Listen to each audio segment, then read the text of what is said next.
Hello, my name's Hannah May and I'm the KSS Deanery Fellow. And I've made this short video today to explain the Enhanced programme to you.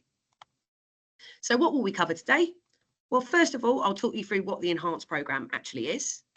Secondly, we'll talk a little bit more about why it's important or interesting. And thirdly, we'll go through the practicalities of Enhanced. So that includes actually what work you need to do and how to get signed off. Finally, we'll just do a brief chat through the resources that are available to you in KSS.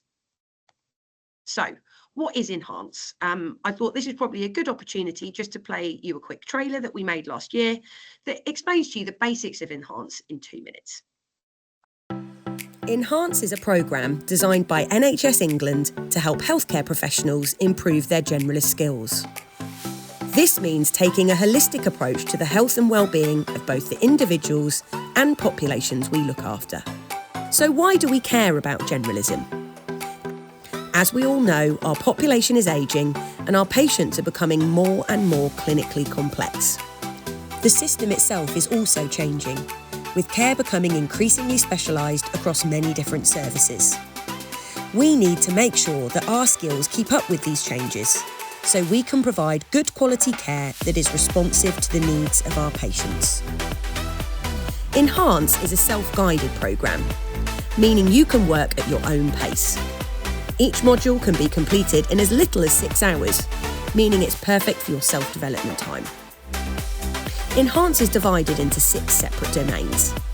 These cover topics such as population health, environmental sustainability, and health equity. Working through these domains will help you understand these concepts better. The work will also equip you with a wide variety of skills, from how to advocate for your patients, to better MDT working, to creating a more environmentally friendly healthcare system. These are lessons which you can carry forward into your future career. The Enhanced programme aims to be aspirational and inspirational. There is no box ticking, and the subject matter is left deliberately broad so you can choose the areas of the programme that interest you most. You can complete every module or just focus on 1 or 2. You can also choose how you learn. From traditional lectures to creative methods, you get to decide. The Enhanced programme is ready for you to start today. If you want to find out more, you can visit the KSS or national websites using the links below. Thank you for listening and enjoy the programme.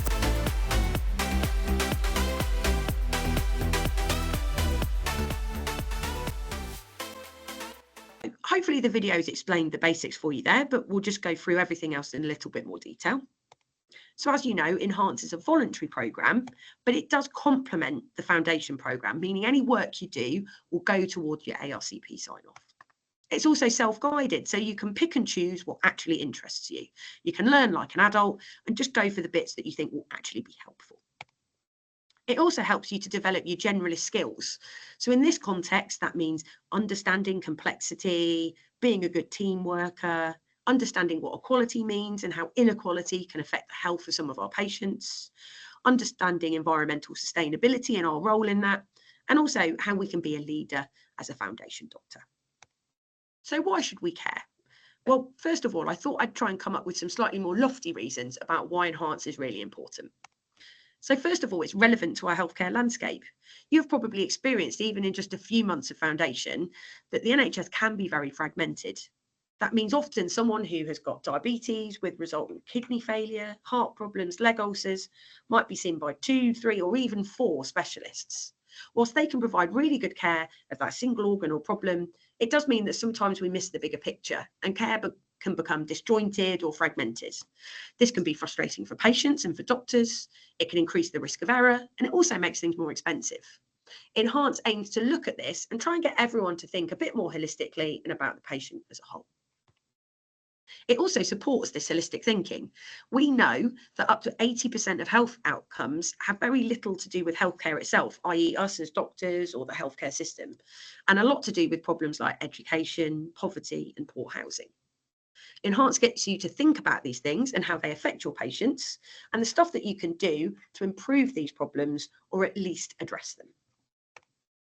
We also know it's protective against the stresses of NHS working. One of our colleagues did some national research into the effects of Enhance and found that many doctors felt a greater sense of belonging having done the Enhance programme and were less likely to burn out and leave the NHS. So I did think if I was sat watching this video, I'd probably want to know what Enhance will do for me personally as well. And I think that's totally fair enough.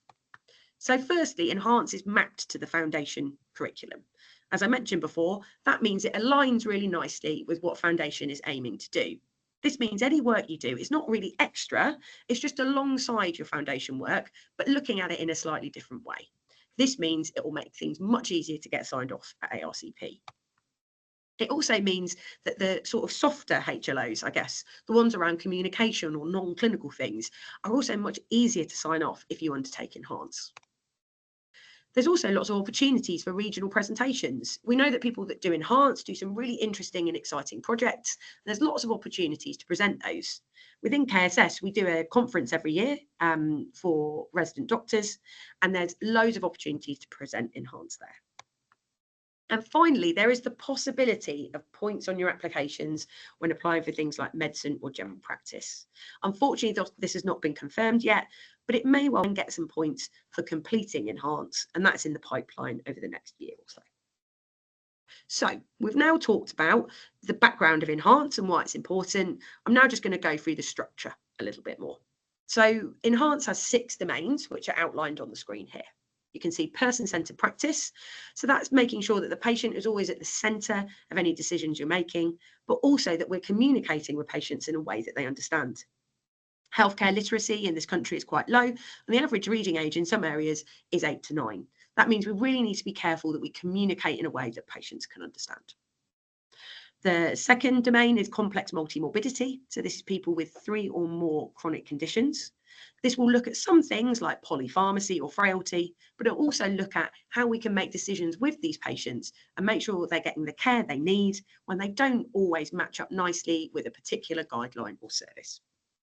The next one is system working, and this looks at how the different blocks of the NHS and social care system fit together and how we can navigate that. The fourth one is population health, which looks at improving health and well-being of everyone, not just your individual patient. And it also looks at the reasons why health in certain populations might not be as good. Social justice and health equity is the next one. And this looks at actually what equality is, what healthcare inequalities might be, and how they affect our patients. And then finally, we've got environmental sustainability. So this is looking at the effects that healthcare have on the environment. Up to 4% of global emissions are probably down to healthcare systems, as well as the effects that these things will have on our patients and what we can do to reduce them. So these are the domains, and Enhance covers them through 6 modules, which each have a workbook. Confusingly, these aren't the 6 modules, so I'm now going to talk you through those. So first of all, there's an introductory module that looks at quality improvement and reflection and how we can do those really effectively. The next module is person-centered practice, then it's complex morbidity, and then it's population health. Following that, the 5th module is these 3 combined into one, meaning you can look a bit at all of them or you can select one. And then finally is contextual leadership. That's the last module, and it looks at leadership at the level that you're at now, not somewhere in the future. So generally what the recommendation is that you complete the first 3 modules in Foundation Year 1 and the second 3 modules in Foundation Year 2. They should take about 6 hours each, although you can do more if you want to, and can be completed in your self-development time. However, in reality, you can do what you like. It may well be that 1 or 2 modules interest you particularly, and the others that you don't want to look at the moment. That's absolutely fine. Alternatively, you may have only found this in FY2 and you may want to do a few more modules, or you may find that actually you can complete more than 3 in FY1. All of that is absolutely fine, and there's no expectation for you to do it one particular way.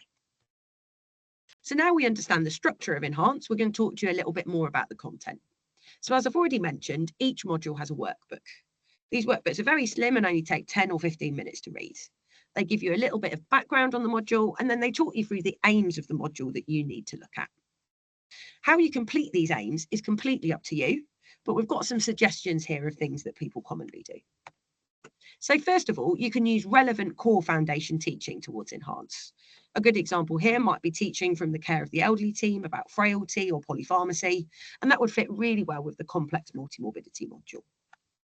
You can also use non-core teaching, so maybe e-learning from the internet or teaching on your ward or even from a conference.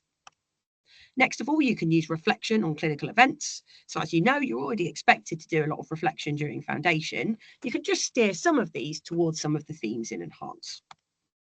Next of all, you could do shadowing other health or social care professionals. So you're not expected to take a whole day off or take study leave to do this.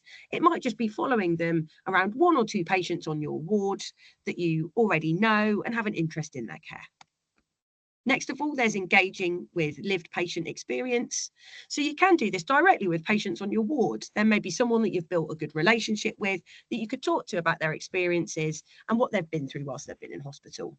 We also totally appreciate that sometimes this isn't possible. So you can also do lots of things like reading about patient experiences or watching videos on YouTube or the internet. Finally, there's also the opportunity to do slightly more unusual things. And lots of people have done arts-based practice in Enhance.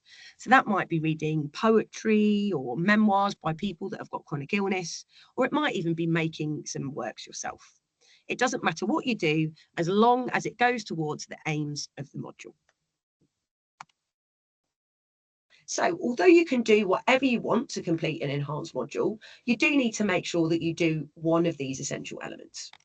The first one is a case-based discussion, exactly the same as you do for another area of the curriculum. It's just got to have an enhanced focus. There's also the option to do a reflection on a clinical experience. Again, just make sure that it aligns with the enhanced module that you're doing. You can also engage with lived experience.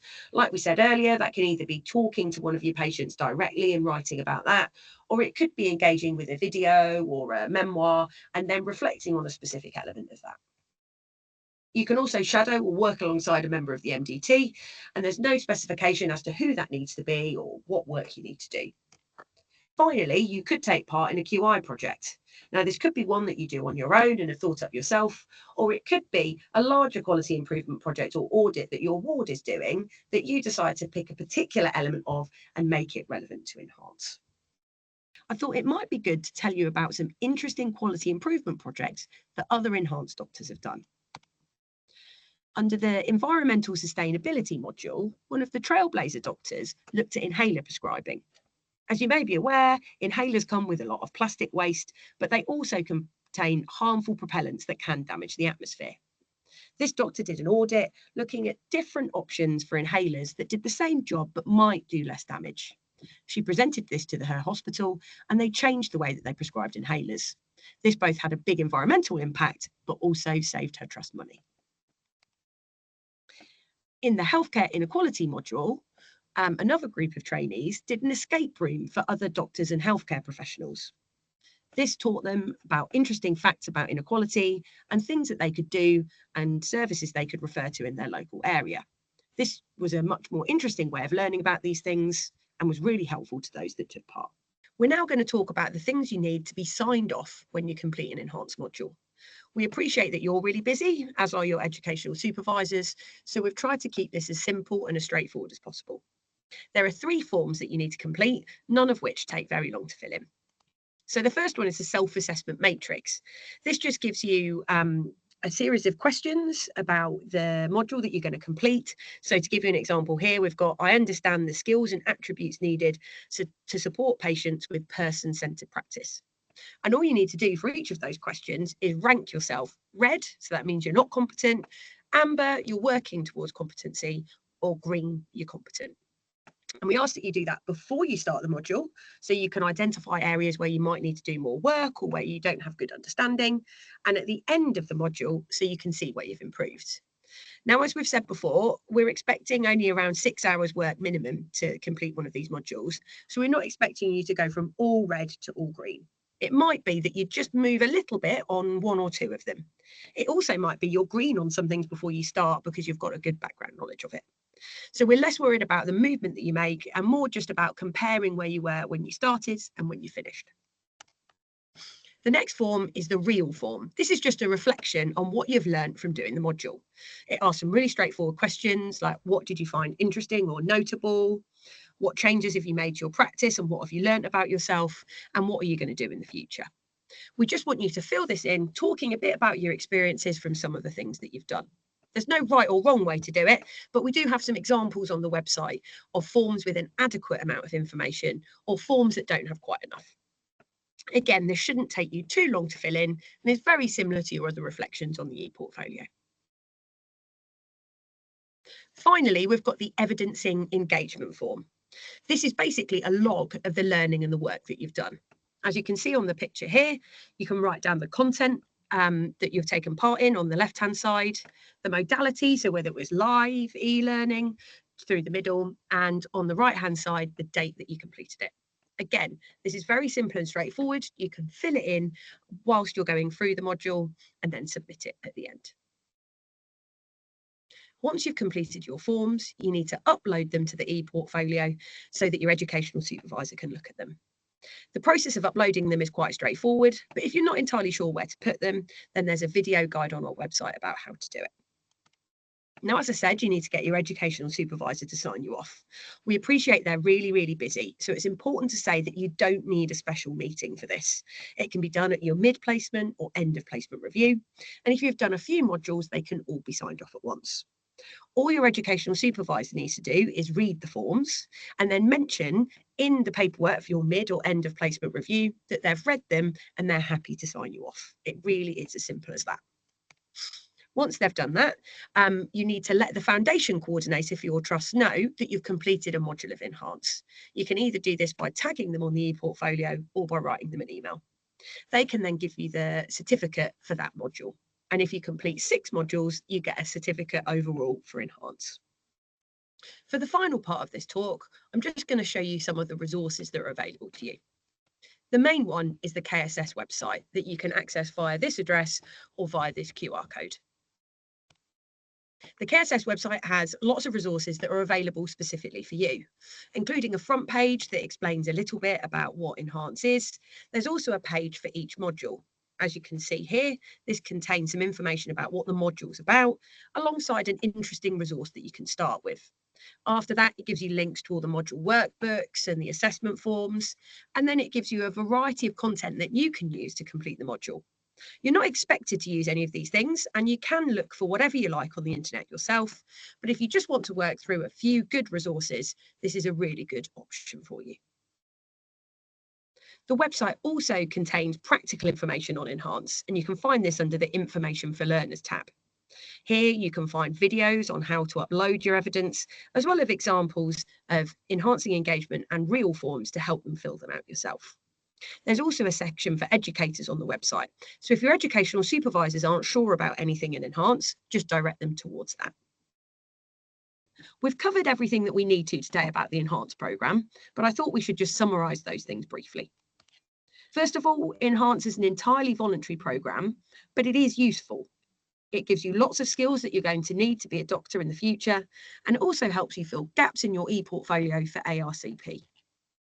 Enhance also complements the foundation curriculum, so you're not expected to learn new things, you're just looking at what you're already expected to learn from a new angle.